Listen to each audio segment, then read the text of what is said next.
안녕하십니까.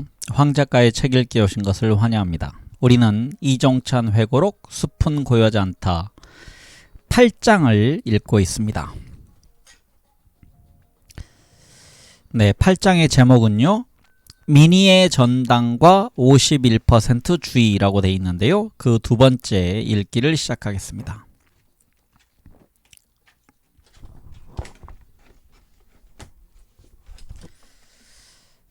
이철이 장영자 사건이라는 부제가 붙어 있습니다. 80년대 초반을 아주 떠들썩하게 만들었던 그런 사건입니다. 부제는요, 정의사회 조화한해 민심 폭발로 되어 있습니다. 우리 책의 429쪽입니다. 1982년 5월 이철이 장영자 사건이 터져 사회가 들끓었다. 민정당이 창당된 바로 다음 해였다. 이 사건 자체는 알 만큼 다 아니 이철이 장군에 대한 이야기부터 하는 것이 좋을 것 같다.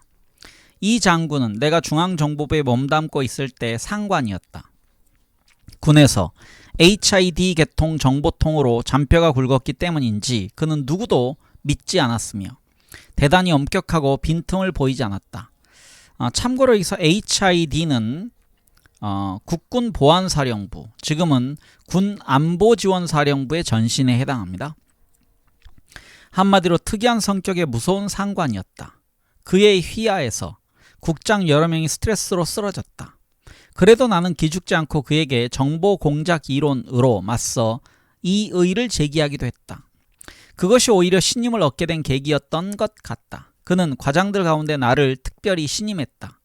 그의 사생활은 장막에 가려져 있었다. 그는 만사를 정보의 시각에서 관찰하고 처신했기 때문에 그가 무엇을 생각하는지, 어떻게 생활하는지 알기 어려웠다. 당시 그는 독신이었다. 그는 언제나 머리를 단정하게 빗고 양복도 까만 것으로만 입는 대단히 단조로운 풍모를 지니면서 절대로 흐트러지지 않았다. 그런 자세가 무서운 카리스마를 낳았다. 그런 이철이가 1979년 중앙정보부를 떠나 유정회 소속의 제10대 국회의원으로 나갔다. 그리고 얼마 지나지 않아 장영자라는 연하에 돈 많은 여인과 결혼했다는 소문이 들렸다. 그답지 않게 결혼했다는 사실이 흥미를 끌었다. 1982년 초 어느 날 그의 밑에서 국장을 지낸 이용택 의원, 무소속 경북 달성 고령 성주가 경주에서 이철이 장영자 내외를 만났다. 이 의원, 요새 무슨 일로 그리 바쁘시오?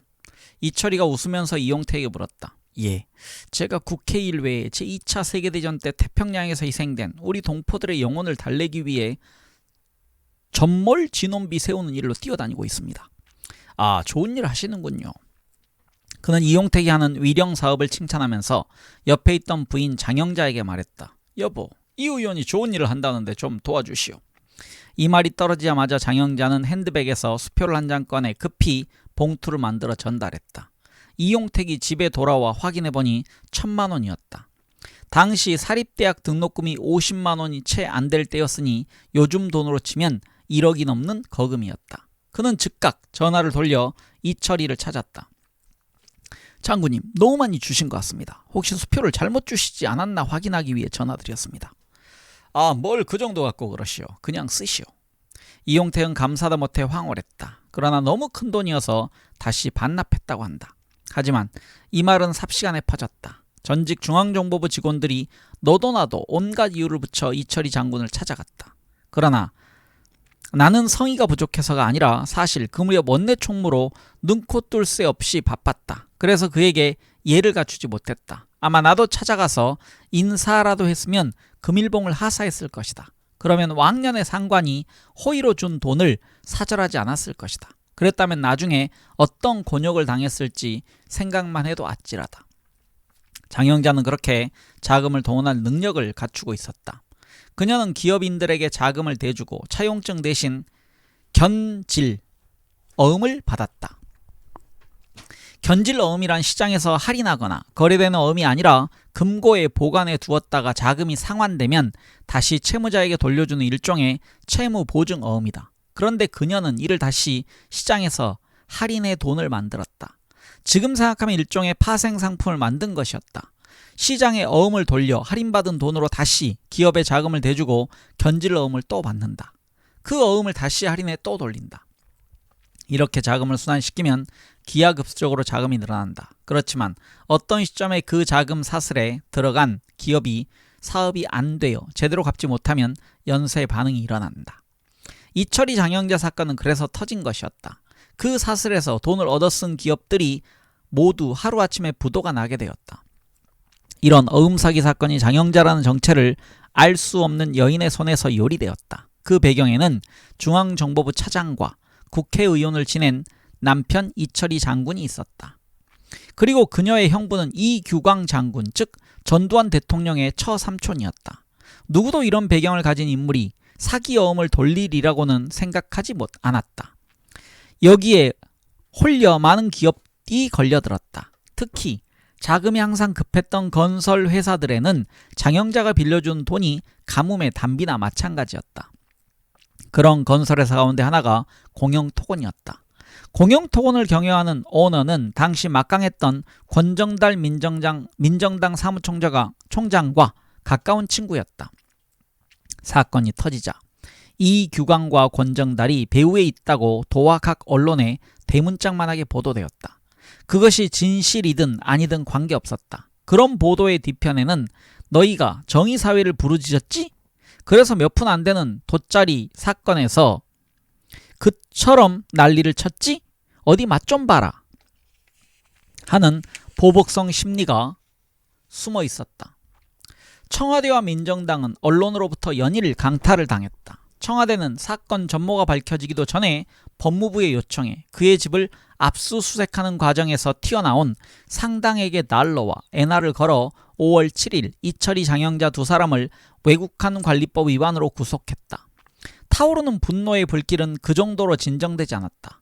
막대한 자금을 먹은 하마를 겨우 외국환 관리법 위반으로 축소해 처리하려고 한다는 오해만 받았다. 이 사건과 관련된 조은행과 상업은행 행장을 사퇴시켰고 5월 15일 그 가운데 상업은행장을 구속했다. 희생양을 만든 것이다. 하지만 여론은 진정되지 않았다. 청와대는 밀리고 밀리다 드디어 5월 18일 대통령의 처삼촌 이규광 광업진흥공사 사장을 구속했다. 그것으로 끝이었나? 아니다. 권정달에 목마저 내놓으라는 것이 여론의 요구였다. 다음 날인 5월 19일 장세동 경호실장이 급하게 전화를 걸어왔다. 전두환 대통령이 소년체전 참석차 대전에 와 있으니 빨리 오라는 전갈이었다. 나는 바로 대전으로 달려갔다. 경호실장이 말한 대로 나는 대통령 전용 기차에 대통령 칸에서 대기했다. 잠시 후 대통령이 소년체전에 축사를 하고 유지들과 오찬까지 마치고서 도착했다. 그는 대통령 전용 칸에 들어서자마자 입을 열었다. 권정달 총장의 사표를 받아야겠어. 더 끌다가는 권정달의 신상에도 좋지 않을 것 같네. 서울 올라가면 바로 권 총장의 사표를 받아오게. 나는 한참 생각했다. 아무리 불난집이지만 권 총장을 구해야 한다는 데 생각이 미쳤다. 카카, 지금 여론이 악화돼 권 총장의 사표는 받긴 해야 합니다만 권 총장만 단독으로 사퇴시키면 그가 이 사건에 연루되었다는 혐의를 당이 인정하는 셈이 됩니다. 그것보다 정치적 책임을 물어 당직자 전원의 사표를 받는 것이 분위기 일신을 위해서도 좋지 않을까 생각합니다. 전 대통령은 의회의 진언을 받자 잠시 골똘히 생각하더니 수긍한다는 눈치였다. 아니야, 한 발 더 나가자. 당직도 개편하고 내각도 바꾸자. 그게 민심 수습에 더 좋은 것 아니야? 지금 당장 올라가서 당직자 전원의 사표를 받아오게. 그리고 사후 수습을 위해 자네와 이재용 대표는 사표를 반려할 터이니 여러가지 준비를 하게. 나는 오히려 어안이 벙벙해졌다. 그는 결심만 하면 행동이 빠른 것이 특징이다. 즉시 배를 눌러 장세동 경호실장을 찾았다. 국회 수첩 있지? 그거 가지고 와. 그는 국회 수첩을 한 장 한 장 들추며 나에게 물었다. 사무총장은 누가 좋겠나? 갑작스러운 질문에 나는 평소 생각을 진언했다. 이 난국을 수습하려면 역시 당을 확실히 장악하고 또 각하의 생각도 잘하는 권익현 의원이 적합할 것 같습니다. 그가 잘하겠지. 권익현 의원은 평소 청와대 측근들과 그리 매끄러운 관계가 아닌 것 같았다. 여러 번 당직자 명단에 올랐으나 반영되지 않았다. 정책위 의장은 진의종으로 무난히 패스되었다. 정무장관과 당의 총재 비서실장은 누가 좋은가? 정무장관은 오랜 야당 생활을 해 대화관계가 원만한 오세응 의원이 좋겠고, 총재 비서실장엔 바로 조금 전 행사를 주관한 남재두 의원이 착실하고 빈틈이 없어서 좋을 것 같습니다. 둘 다 좋지. 그런데 김정래 의원이 투사형으로 매우 적극적인데 어떻게 발탁해야 되겠나? 당의 여성위원장보다는 정부에 입각시키심이 어떨까요? 전 대통령 그럴 의사가 있는 것 같았다. 즉시 단안을 내렸다. 보건사회부 장관으로 하지. 이처럼 당직과 내각의 해편윤각이 대략 잡혔다. 기차는 전속력으로 안성을 지나 수원 부근에 이르렀다. 전 대통령은 잠시 화장실에 다녀오고 나서 나에게 말했다. 한 가지 주의할 것이 있네. 오늘 나하고 한 말 누구에게도 말하면 안 되네. 서울에 올라가면 아마 틀림없이 청와대 보좌관들이 무슨 이야기가 있었는지 알려고 할 거야. 절대로 발설하지 말게. 알았나? 이 정도로 끝내고 물러가게. 저쪽 칸에 장관들과 소행원들이 있는데 혹시 물어보면 국회 대책과 시국 이야기 했다고 말하게. 하지만 당직 개편에 대해서는 이재용 대표에게 사전에 귀뜸을 해야 하지 않겠습니까? 그렇게 하겠네. 그러나 필요한 부분만 말하게. 나는 이 말을 듣고 놀랐다. 전두환 대통령은 겉보기엔 보스 기질이 강하지만 세심한 부분까지 챙기며 권력의 속성을 알아서 주변을 관리한다는 생각을 새삼스럽게 하게 되었다. 나는 옆에 수행원 칸으로 자리를 옮겼다. 나를 보더니 모두가 눈이 휘둥그레졌다. 어떻게 봤어요? 이용희 공보장관과 이한동 총재 비서실장이 물었다. 대전 오는 길에 각하가 잠시 만나고 가라 해서 국회 사정과 시국 돌아가는 이야기 좀 했지. 시치미를 뗐다. 서울에 도착하자마자 이재용 대표에게 당직자 일괄 사표를 받으라는 총재의 지시를 전했다. 그리고 사후 수습을 위해 당대표와 원내총무 둘은 당직에 남는다는 사실도 알렸다. 그리고 일체 보안을 지키자니 참으로 힘들었다. 청와대 보좌관들로부터 예상대로 확인 전화가 걸려왔으나 오리발을 내밀었다. 다음날 이재용 대표는 전 당직자를 불러 모아 플라자 호텔에서 조참 모임을 열었다. 그는 속이 깊은 분이었다. 일체 내색하지 않고 말했다. 그동안 당직자 여러분이 창당 과정에서 수고했고 당을 오늘처럼 반석 위에 올려놓았는데 안타깝게도 지금 상황은 이철이 장영자 사건 등으로 일대 도전을 받고 있습니다. 우리의 정의사회 구현이라는 큰 목표가 흔들릴 수 있습니다. 당으로서는 이런 사회적 격동에 책임을 지지 않을 수 없습니다. 그래서 책임 있는 당인으로서 일단 당 총재에게 제 신임을 받아 수습해야 하지 않을까 고심하던 끝에 결심을 했습니다. 당직자 여러분의 협조를 부탁합니다. 그리고 조용히 백지를 돌렸다. 평소 당을 좌지우지하던 권정달 총장도 이미 눈치를 채고 침묵으로 일관했다. 평소 같으면 이런 행사는 그가 맡아서 처리해야 했는데 그는 마치 손님처럼 자리에 앉아 있었다. 유석순 차장이 알아서 사표를 받았다. 그리고 청와대에 전달했다. 다음날 당직도 개편되고 개각도 단행되었다. 공영토원과 관련이 있다고 풍문에 시달려온 권정달 사무총장이 물러나고 권익현 의원이 그 자리를 이어받았다. 창당 과정에서 전임 권 총장은 당을 거의 독점적으로 지휘했다. 이재용 대표도 그의 안중에 없는 듯했다. 이것도 그가 사회적으로 몰리게 된 배경 가운데 하나였다.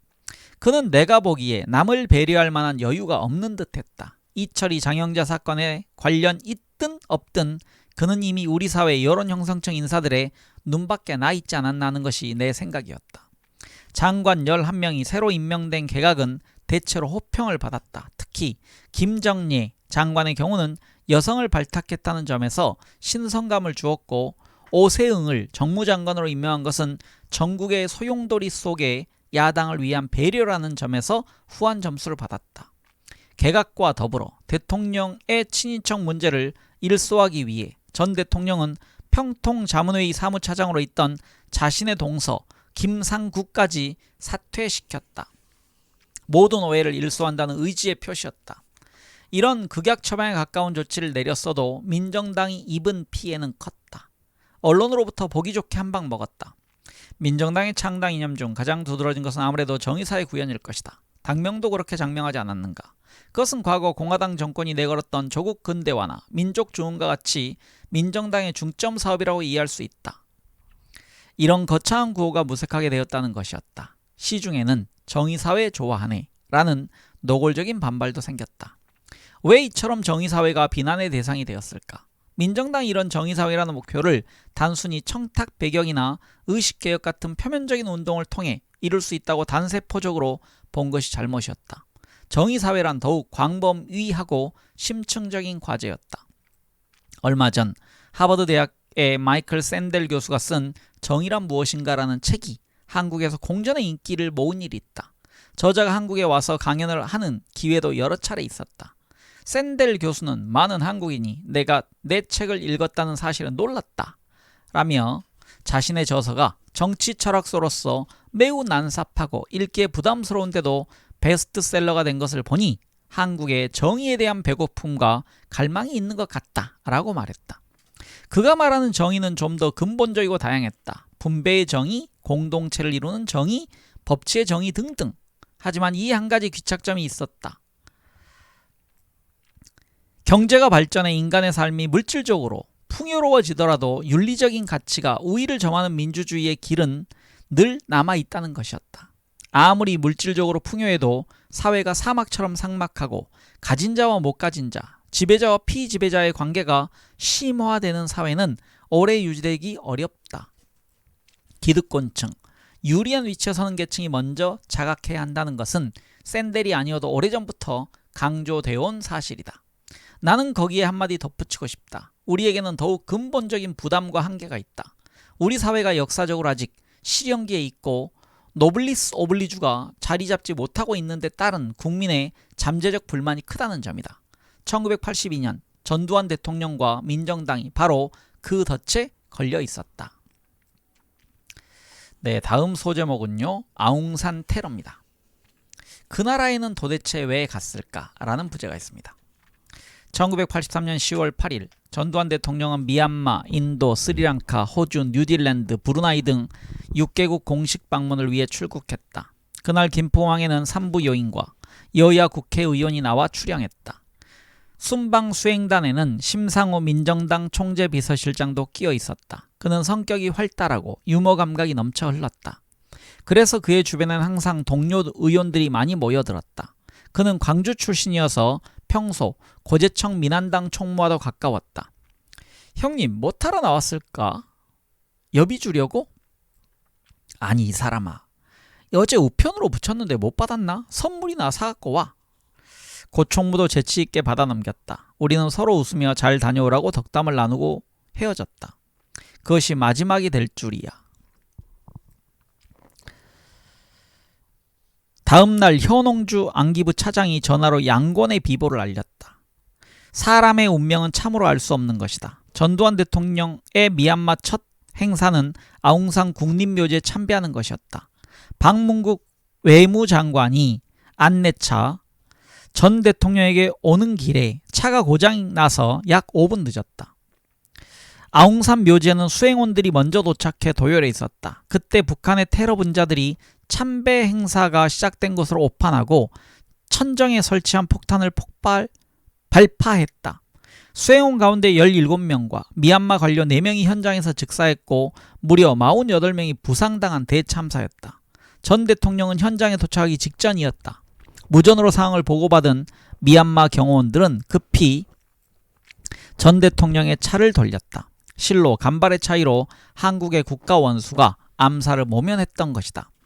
이날 숨진 수행원들 상당수는 나와 개인적으로도 인연이 많은 사람들이었다. 서석준 부총리는 나와 직접적인 학연은 없었지만 나의 친구들 상당수가 그와 서울대 동기여서 특별히 가까웠다.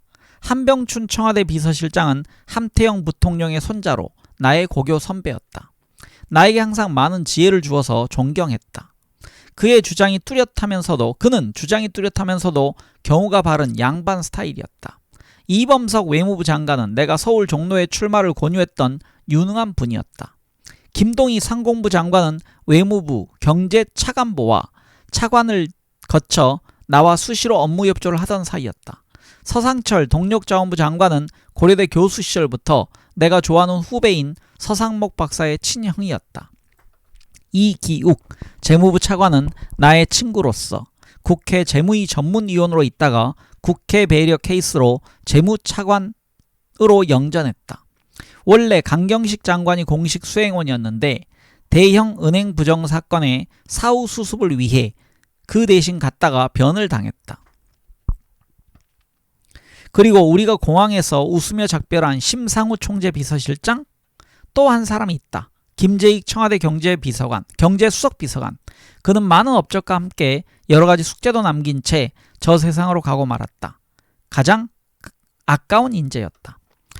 여기서 제가 안 나왔기 때문에 말씀드리면요. 여기서 심상우 지금 총재 비서실장이 나오잖아요. 국회의원이었고 그 개그맨 심연섭 씨의 그 부친입니다. 이분이. 네, 이때 아웅산 때 이제 돌아가시는 거죠. 전 대통령은 군 출신답게 이런 비상 상황에서 당황하지 않았다. 그는 즉시 경호원들에게 호텔에 머물고 있는 수행 기업인들을 전용기로 이동시키라고 명령했다. 나중에 전 대통령의 설명을 들어보니 기업인들이 집단 희생되면 우리 경제가 망한다는 생각에서 그렇게 했다는 것이었다. 사건이 터지자 가장 당황한 것은 미얀마 군부 정권의 1인자 내윈이었다. 그는 그때 비록 대통령직은 동지인 산유에게 넘겼지만 여전히 권력을 장악하고 있었다. 그는 위로차 전두환 대통령을 찾아왔다. 전 대통령은 그 자리에서 이는 북한의 소행이라고 단정하고 조사할 것을 요구했지만 내윈의 설명은 달랐다. 자기 나라의 불화로 일어난 사건일 것이라고 헛다리를 짚고 있었다. 몇 달 전 정보기관장을 경질했는데 그의 장난일 것이라고 단정적으로 말했다. 전 대통령은 급히 귀국할 수밖에 없었다. 그러나 그는 공항으로 가는 길에 미얀마 당국에는 알리지 않은 채 부상자들이 수용된 병원으로 차를 돌렸다. 미얀마의 의료 장비와 병원 시설은 엉망이었다. 알코올이 부족해 상처 부위를 수돗물로 씻을 정도였다. 전 대통령은 현장에서 우리 의료진이 바로 날아오도록 지시했다. 그 의료진이 도착하고 나서야 정상적인 치료가 가능했다고 한다. 이기백 국방부 장관의 수행 부관이던 전인범 대위의 회고에 따르면 이 장관의 부상 정도는 심각했다. 그는 즉시 필리핀의 클라크 미군기지 병원과 접촉해 후송하도록 조치했다. 만약 그렇게 하지 않았더라면 회생하기 어려웠을 것이다. 그날 밤 전 대통령을 비롯한 방문단 일행이 귀국하는 대로 여러 사람이 청와대로 갔다. 전 대통령은 매우 피로해 보였고 마치 적의 기습 속에 홀로 살아남은 장수처럼 허탈해 보였다. 김상엽 총리 이하 그 자리에 모인 사람들을 돌아보며 그는 북한의 소행이라고 단정했다. 물론 그때까지 확증은 없었다. 더구나 내윈이 내부 소행이라고 하니 뉴욕타임스도 이를 받아 그대로 보도한 상황이었다. 하지만 전 대통령은 과거 캐나다 방문 때도 북한이 암살을 기도했다는 사실을 예로 들면서 자신의 판단을 밀고 나갔다. 어떻게든 이번에는 대응 조치가 필요하겠지만 자세한 사항은 현지 수사가 진행되는 것을 보면서 차츰 여러분과 의논하겠습니다. 전 대통령은 단호하게 말하고 일어섰다. 우리도 할 말을 잊은 채 따라 일어섰다.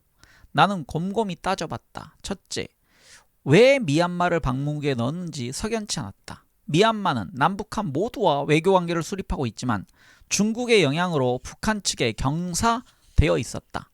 여기서 경사되어 있다는 얘기는 기울어져 있다는 얘기입니다.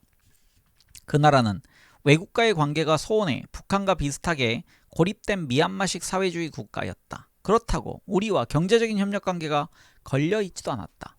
유엔에서 연례 행사처럼 벌어지던 남북한 표대결을 의식해 관계 호전을 위한 것이었을까? 그렇다 해도 굳이 대통령까지 방문할 필요는 없고 특사 파견으로 충분했을 텐데 방문국 결정에 청와대 핵심 참모의 의견을 참작했다는 말이 들렸다.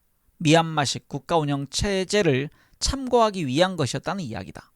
알다시피 미얀마는 1962년에 군사 쿠데타가 일어난 이후 일당 독재가 계속된 나라였다.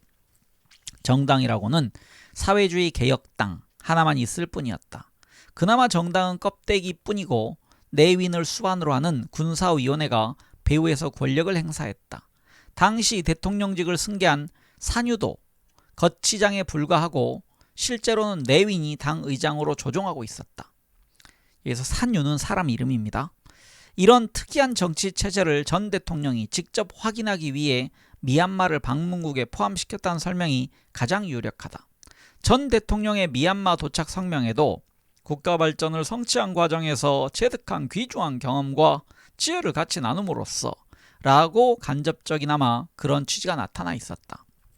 그러나 미얀마는 쿠데타 이후 한 발짝도 발전하지 않고 정체된 나라인데 무슨 귀중한 경험을 배울 것이며 스스로 외부와의 접촉을 끊고 은둔한 나라인데 무슨 참고할 만한 지혜를 빌릴 수 있단 말인가? 나는 이런 나라를 방문국에 넣은 것 자체가 잘못이었다고 생각했다. 사실 노신영 당시 안기부장은 미얀마를 방문국에 포함시킨 데에 반대했던 모양이다. 노 부장은 외교관 출신답게 의전 문제를 이유로 댔다. 통상 큰 나라를 먼저 방문하고 그 뒤에 작은 나라로 가는 것이 일반적인데 미얀마 방문 뒤 인도로 가는 것이 잘못되었다는 말이었다. 물론 미얀마에 가는 것 자체가 마땅치 않아 핑계로 그렇게 이야기한 것이었다. 그러나 청와대 핵심 측근이 강력하게 주장하는 바람에 노 부장도 속수무책이었다고 한다. 둘째, 미얀마는 비록 적성국은 아니지만 중국과 국경을 접해 중국과의 관계가 돈독했다. 또 어떻든 사회주의를 표방하고 있는 나라였다. 그런 나라를 방문하면서 사전에 필요한 경호경비 상황을 체크했다는 소리를 듣지 못했다. 또 방문 직전 그 나라 정보부장이 경질되어 국가보안 체계가 애매하다는 사정을 미리 알았다면 대통령 방문 지점에 대한 보안 통제 강화를 요구했어야 할 텐데 그런 노력의 흔적을 발견하지 못했다. 셋째, 나중에 밝혀졌지만 북한이 테러 분자를 현지로 파견한 것이 9월 9일이었다.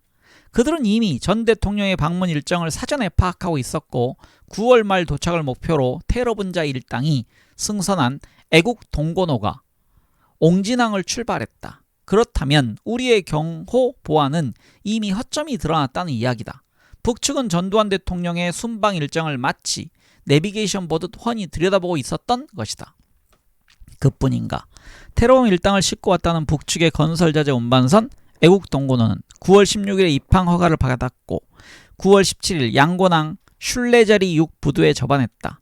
9월 18일부터 21일까지 하역을 끝내고 9월 21일 출항 허가서를 제출했다. 그런데 이 배는 출항하지 않고 9월 22일부터 30일 알렉산드리아까지 장거리 운항을 위한 수리를 이유로 다시 정박 허가를 신청했다. 그러나 미얀마 당국은 이를 수상히 여겼던지 허가하지 않았다. 결국 북의 선박은 사흘간 지체하다 9월 24일 출항했다. 이로 미루어 미얀마에서도 사전에 어느 정도 북측의 동향을 경계한 것은 틀림없다. 그러나 이때 이미 테러 분자들은 북한 대사관 참사관 집에 잠입해 테러를 준비하고 있었다. 불의의 일로 전 대통령이 늦게 도착해 큰 화를 모면했을 뿐이지 테러 분자들은 시간까지 정확히 포착해 폭발물의 버튼을 눌렀다. 이처럼 대통령의 동정 정보가 외부로 흘러나가 초대형 사고가 터졌는데 그 정보가 누설된 경위를 추적했다는 말을 나는 그 뒤에 듣지 못했다. 어쨌든 사후에 우리 수사관들의 활동은 민활했다. 현재 파견되어 수사 과정을 하나하나 점검하며 미얀마 측에 여러가지 정보를 제공했다. 폭발물 잔해에서 나온 파편에 이르기까지 우리가 이미 노획한 것들과 대조해 북측 행임을 증명했고 테러 분자들이 소지했던 권총이 우리가 무장간첩을 사살해 노획한 권총과 일련 번호가 연속되었다는 사실 등도 알려줬다. 그리고 미얀마 당국은 그들의 테러를 차단해 일당 3명을 포착했다. 테러 분자는 모두 3명이었다. 진모, 본명 김진수 소자가 팀장이고 강민철, 본명 강철민과 신기철, 본명 김치호 등 대위 2명이 팀원이었다. 사고 후 그들은 모선으로 도망하려고 강가를 헤매다 발각되었고 끝까지 저항했다. 그 과정에서 신기철은 현장에서 사살되고 진모와 강민철은 부상당했다. 재판 과정에서 진모는 본명이 김진수라는 사실만 밝혀졌을 뿐 끝까지 묵비권을 행사해 사형을 선고받았고 강민철은 범행을 자백해 사형 집행을 모면한 가운데 장기간 복역하다 2008년 5월 병사했다. 하지만 그들 일당은 체포되는 순간 북측에서 왔다는 사실을 숨겼다. 강민철은 자신을 서울대학교 학생이라고 속였다. 신문 도중 그는 전두환 대통령이 어떻게 되었느냐고 물었다. 수사관들이 중상을 입었다고 하자 그제야 쾌재를 부르며 자백하기 시작해 정찰국장 강창수가 이 테러를 지시했다고 밝혔다.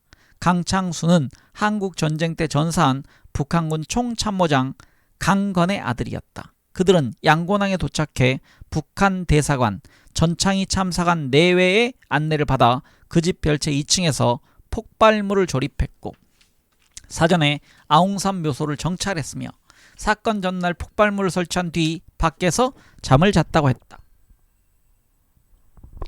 다음날 아침 VIP 차들이 묘소로 들어간 것을 확인했고 나팔 소리가 들리자 조장인 진모 소자가 폭발물 버튼을 눌렀다는 사실을 상세하게 자백했다. 이처럼 모든 사실이 백일하에 밝혀졌지만 북한 측은 끝내 테러와 무관하다고 우겼다. 그들은 상투적으로 부인하는 성명을 발표했다. 우리에게는 테러 행위란 있어본 적도 없고 또 있을 수도 없는 일이라면서 남한 측 반정부 인사의 소행이라는 것이었다. 미얀마 사람들은 행동은 느리지만 일단 결심하면 단호했다. 그들은 내부 권력 투쟁 과정에서 빚어진 일이라는 심증을 가지고 조사를 진행해 현재 파견된 우리 수사관들을 애먹였지만 일단 북한의 테러 사실이 분명해지자 단호했다. 미얀마 측은 북한에 대한 당교만 한 것이 아니라 아예 국가 승인을 취소했다. 테러 행위를 자행한 그런 나라는 국가의 자격이 없다고 공언하는 극약 처방이었다. 나중에 황장엽이 전한 바로는 미얀마 측의 이런 조치에 김일성이 굉장히 당황했다고 한다.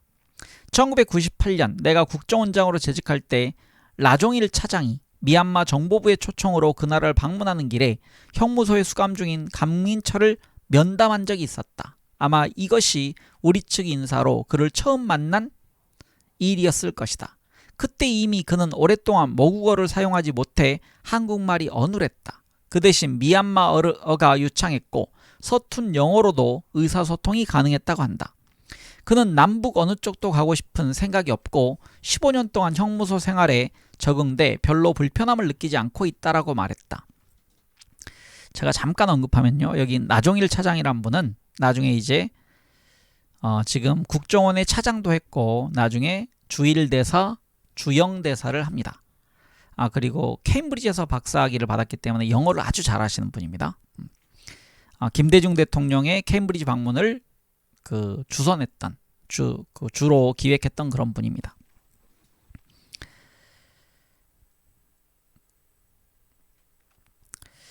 그는 남북 어느 쪽도 가고 싶은 생각이 없고 15년 동안 형무소 생활에 적응돼 별로 불편함을 느끼지 않고 있다라고 말했다. 하지만 그의 표정에는 자기 조국 즉 북한에 대한 배신감이 배어 있음을 쉽게 알 수 있었다. 그 이유는 아웅산 폭파 사건이 있던 그날 그가 타고 온 모선인 애국 동거너가 자기들을 데려가기 위해 와 있기로 분명히 약속했는데 이를 지키지 않았다는 것이다. 그럼에도 자기가 북의 지시로 테러했다는 사실을 모두 자백했기 때문에 북으로 돌아갈 수도 없음을 내비쳤다고 한다. 어떻든 한 인간에게 몹쓸 짓을 시키고 헌시장처럼 내버리는 가증스러운 행위 그리고 일회용으로 이용당한 뒤 25년의 세월을 감옥에서 보낸 미얀마 장기 수용자 기록을 남긴 강민철이란 한 인간의 기구한 삶 등을 생각하니 참으로 어처구니 없었다. 라 차장은 그에게 부탁할 것이 있으면 말해보라고 했다. 그는 영문서적을 읽는 데 필요하니 한영사전을 한 권 보내달라고 했다. 그 후 우리 공간원들은 그와 연결을 갖고 수시로 만났고 그가 원하는 약품과 일용품을 보내주었다. 하지만 미얀마 당국의 요청에 그를 석방시키고 설득해 우리나라로 데려올 의사는 없었다. 자칫하면 이런 행위는 북의 역선전거리로 이용당할 수 있었기 때문이다. 북은 테러범 일당이 북의 요원이 아니라 남한의 반정부 인사라고 주장했다. 우리가 데려올 필요가 있었을까? 이미 미얀마에서 수사와 재판 과정을 통해 북의 지시를 받아 테러 행위를 자행했다는 사실이 상세히 밝혀져 있었다. 더 이상 그가 할 말도 없었다. 아웅산 사건이 북의 테러 행위였다는 진상이 드러나자 군에서는 그대로 있어서는 안 되며 강력하게 보복해야 한다는 주장이 제기되었다. 당시 박희도 참모총장은 특전사 출신이어서 특수작전에 익숙했다. 우리 군은 북의 거듭되는 테러 행위를 어떤 식으로든 응징해야 한다는 각오 아래 대비태세에 들어갔다. 그러나 마지막 순간에 전두환 대통령이 이를 중지시켰다. 첫째는 한미 간의 작전권 문제로 새로운 문제가 대두한다는 점, 둘째는 한반도의 긴장 상태가 격화되면 올림픽이 물 건너갈 수 있다는 점 때문이었다. 자칫 올림픽을 방해하려는 북의 계산에 말려든다는 판단이었던 것이다. 한 달 후인 11월 12일 레이건 대통령이 방한해 전 대통령에게 자제력을 발휘해준 데 대해 특별히 감사의 인사를 전했다. 사건 직후 북한은 극도로 긴장해 준비상 상태로 들어가 우리의 거동을 예의주시했다. 그럴 수밖에. 원래 돌 던진 자는 오그리고 자지만 돌 맞은 자는 발 뻗고 자는 법이다. 북측은 박정희 대통령 때 121 청와대 기습 사건과 문세관 사건 등을 일으켜 여러 차례 대통령 암살을 기도했고 전두환 대통령 때도 이처럼 암살 테러를 시도했다. 그 후 북한은 한국 대통령을 겨냥한 암살 음모를 중단했다. 별 실익도 없고 오히려 이런 시도를 통해 테러 국가의 낙인만 찍히리라는 판단 때문이었을 것이다. 네, 다음 소제목은 종묘 앞 정비. 성매매 문제는 법으로 다스릴 수 없더라 라는 부제가 있습니다. 나는 국회의원이 된 뒤 가장 먼저 하고 싶었던 일이 하나 있었다. 바로 종묘 앞, 소위 종삼의 정비였다. 나는 종로 한복판, 그것도 가장 숭고해야 할 재래 공간인 종묘 앞에 창녀촌이 즐비하게 있어서 오가는 사람들을 호객하는 행위는 꼴불견이라고 생각했다. 종묘가 어떤 곳인가? 인간이 만들어낸 신전으로 서양의 파르테논 신전이 있다면 동양엔 종묘가 있다라고 어느 민족 문화 전공자가 말했다. 지금도 종묘 안으로 한 걸음만 들어서면 누구나 엄숙한 분위기에 옷깃을 여미게 된다. 건축물의 구조와 배치를 통해 공간을 연출한 능력이 인류 최고의 수준이었음을 확인할 수 있다. 그런 종묘 바로 앞이 성매매의 중심지라는 사실은 우리 역사의 일대 수치였다. 그래서 당시 서울시장 및 시경국장과 상의했다. 종묘 앞 서종삼이 있다니 말이 됩니까? 여기를 정비해서 공원 만듭시다. 여기서 서종삼은 서울 종로 3가를 줄임말이라고 되어 있습니다. 그러나 시장이나 시경국장은 참으로 무얼 모르는군 하는 쓴 표정이었다. 그들은 이미 여러 차례 이 문제로 골치를 앓고 있었다.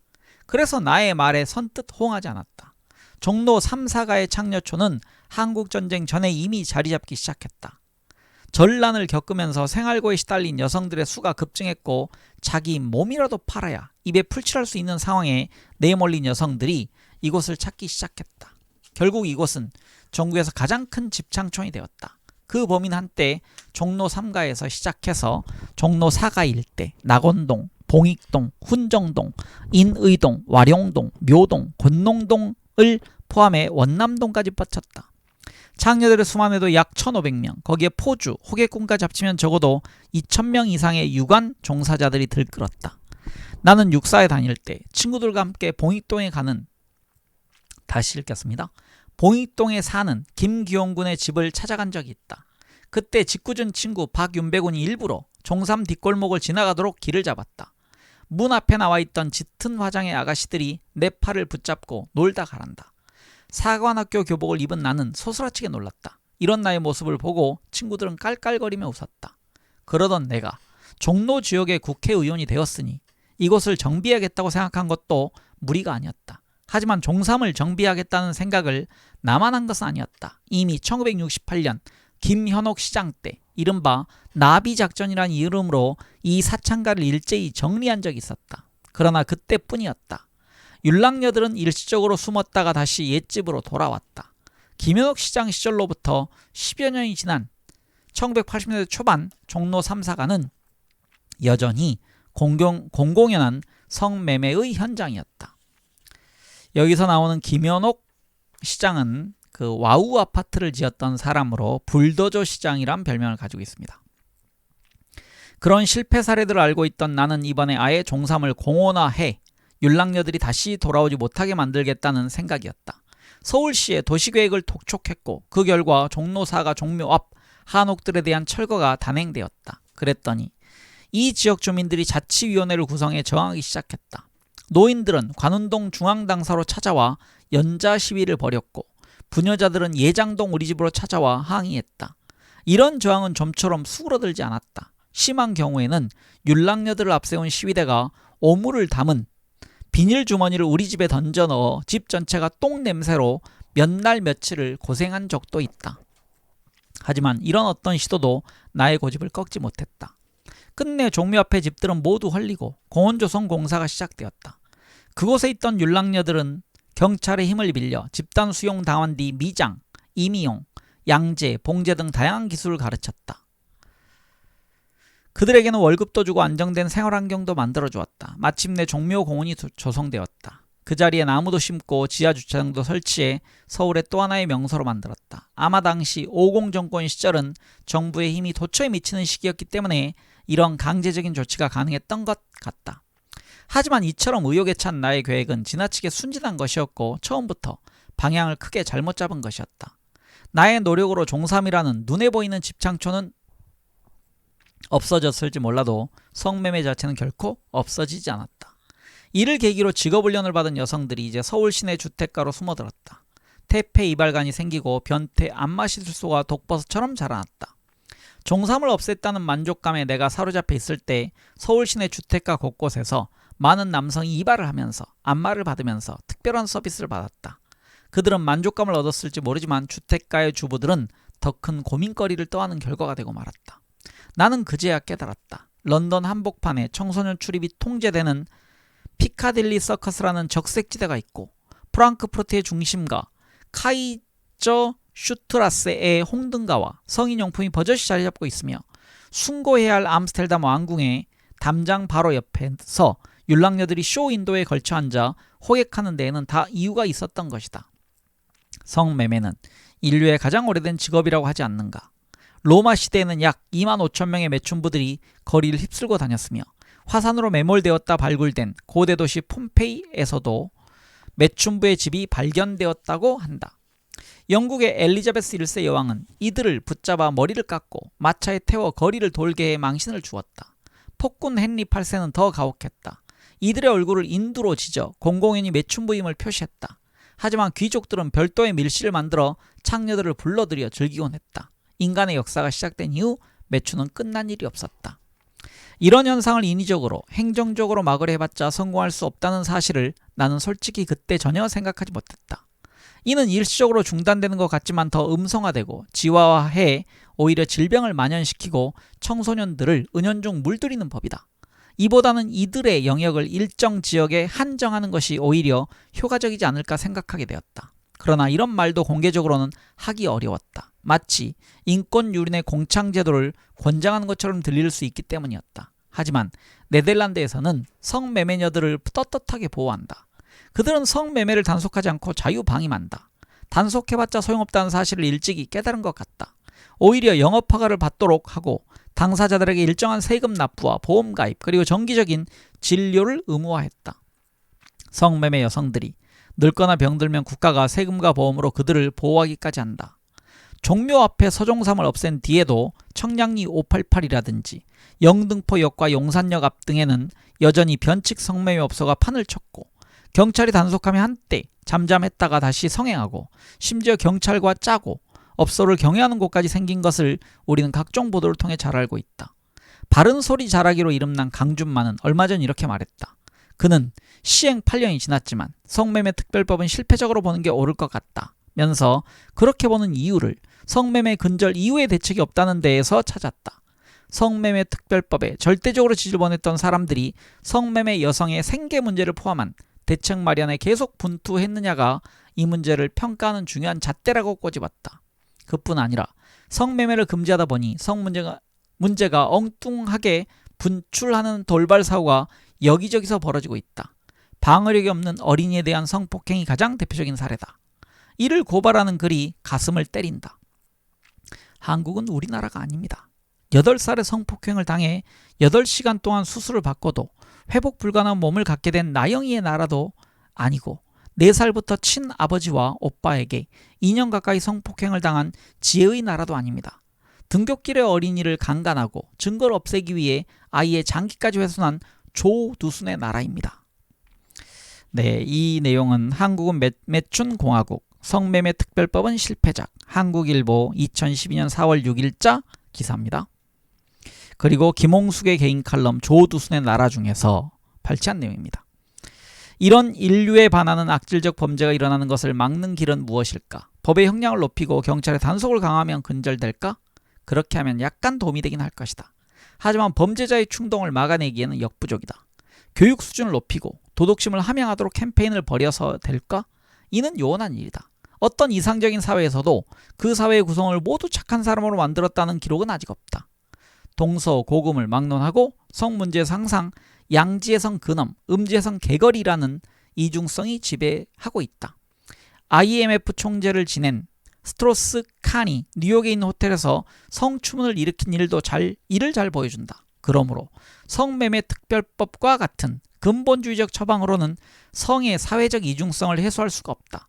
인권을 보호하고 사회 정의를 실현하려고 노력하는 운동가들은 겉으로 드러나는 사회 현상만 보고 정의를 부르짖지 말고 음성적인 인간 본성에 기반을 둔 하수도 문화에도 생각이 미쳐야 한다. 특히 입법자와 행정가들은 왜 사회에 상수도와 하수도가 있는지 분명히 인식했으면 한다. 사회 오염을 막기 위해서는 때로는 상수도보다 하수도가 더 중요하기도 하다.